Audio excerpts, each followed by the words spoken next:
Ikaw ba ay namomroblema o kaya'y may agam-agam na nais ng kasagutan? Aba, itanong mo yan kay Kong Roman. Sa ating episode ng Itanong Mo kay Kong Tony Roman ngayong araw, alamin natin ang isa sa mga epektibong hakbang para sa isang individual na hindi nagbabayad ng kanyang boundary at tumatakas pa. Aba naku, Kong Tony, ano po ba ang dapat gawin?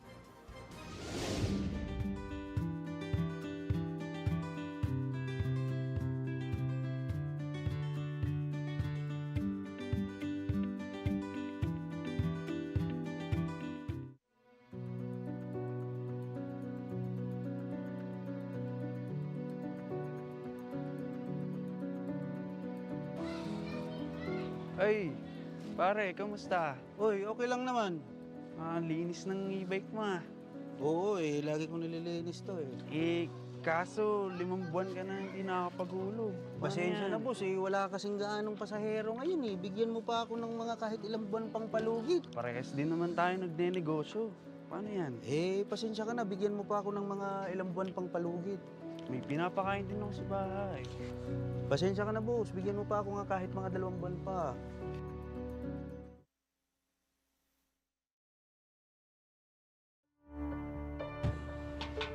Tao po! Tao po!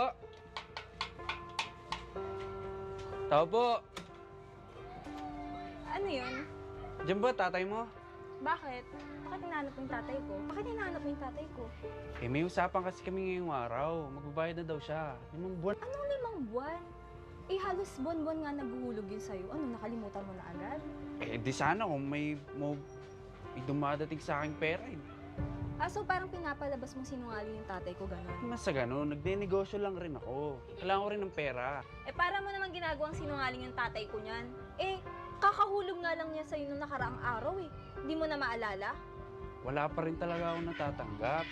Ang usapan namin ngayong araw, maawa naman kayo sa akin. May pinapakain din akong pamilya. Alam naming may pamilya Negosyo lang to.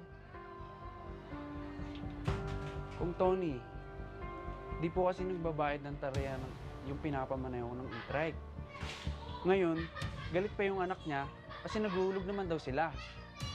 Kung, anong dapat kong gawin? Alam mo, lumabag siya sa kontrata ninyo. So, unang-una, sana basahin mo yung kontrata. Ano ba talagang sinasabi? Ang kontrata, usually may grace period na binibigay sa kanya. Pagkakataon na bayaran kung maliit man yung bayad para hindi siya sumira, no? Pero ako, tataya ako, dahil nakalimang palya na siya, lumampas na siya sa grace period. So, malinaw na paglabag ng kontrata.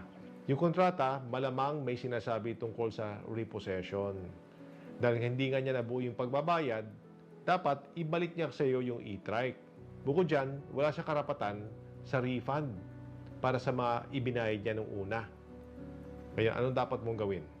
Bago ka mag-file ng kaso for breach of contract at para ma-repossess o mabawi yung e-trike, dumulog ko muna sa barangay kung kayo ay nakatira sa isang bayan o lungsod. Kapag hindi kayo napagkasundo ng barangay, kumuha ka ng certificate to file action at mag-file ng kaso sa korte.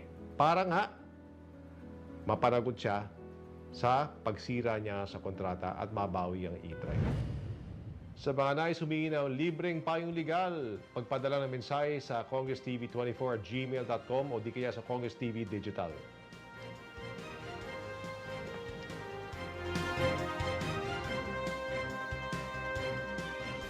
Isang tanong na naman ng ating kababayan na may pag-alinlangan ang nasagot ni Kong Tony Roman. Kaya huwag palalampasin ang susunod na episode natin dahil baka tanong mo na ang sunod na sasagutin. Kaya kung kayo'y may mga katanungan na nais mabigyang linaw, itanong mo yan kay Kong Tony Roman. Mag-comment lang sa aming social media pages o email kami sa congresstv24@gmail.com.